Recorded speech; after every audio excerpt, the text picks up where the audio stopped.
เฮามีความอภัยให้เมตตาเขาแล้วจิตใจของเขาก็ยังมีความบ่มีความสำนึกเฮาก็จงทำใจแล้วบัดนี้เนาะตัดไปปล่อยถิ้มไปให้มันไปตามเวรตามกรรมของเขาเฮาให้อภัยให้เมตตาเราเด้อ่าให้ปล่อยไปตามเวรตามกรรมของเขาเท่านั้นแล้วบัดนี้เวลาถึงจะเว้าแบบใดก็ตามเขาก็บ่มันก็บ่เกิดผลแล้วกับเขานี่วันเถาะเฮาก็ปล่อยวางตัดหางปล่อยถิ้ม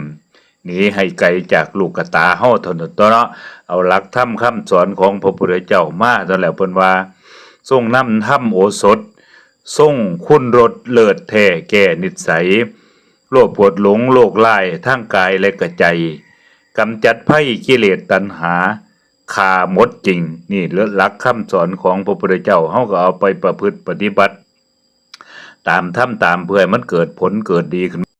ยิ่งใหญ่ด้วยบุญคุณงามความดีแล้วความมั่งมีสีสุขก็สิตามมาเติบโตเติบใหญ่ในหน้าที่การงานแล้วก็มีหน้ามีตาพละกำลังศรัทธาสุขภาพกายสุขภาพใจก็ดีเพราะว่าเฮายิ่งใหญ่ด้วยบุญกุศลเด้ตั้งใจทำพยายาม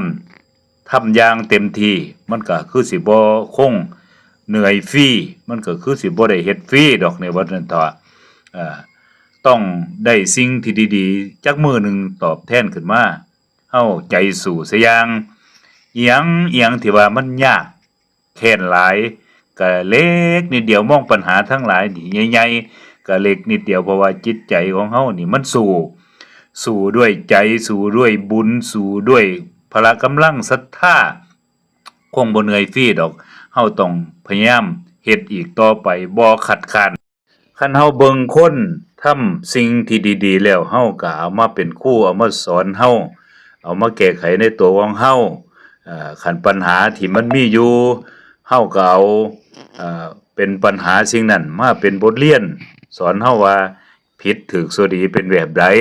สอนตัวเฮาให้เข้าใจถ้าใจเฮาท้อถอยบาดนี้ถ้าใจเฮาคิดท้อถอยเอาพระอาทิตย์มาเป็นพละกำลังใจเพราะว่าพระอาทิตย์หรือตะเว้นเนี่ยมันขึ้นให้เฮาเห็นอยู่ทุกมือเอามาเป็นพละกำลังจิตใจพละกำลังทางใจของเฮาความชั่วเกิดอยู่กับผู้ใดความหายนะก็ตามมาความดีไปอยู่หม่องใดอยู่กับไผความสุขสบายใจก็เกิดอยู่ขึ้นอยู่ที่นั่นอยู่หม่องหันเพราะฉะนั้นนี่เฮาจงรู้เข้าใจในตัวของเฮาว่าเฮานี่ต่อไปนี่เฮาสิเฮ็ดแบบ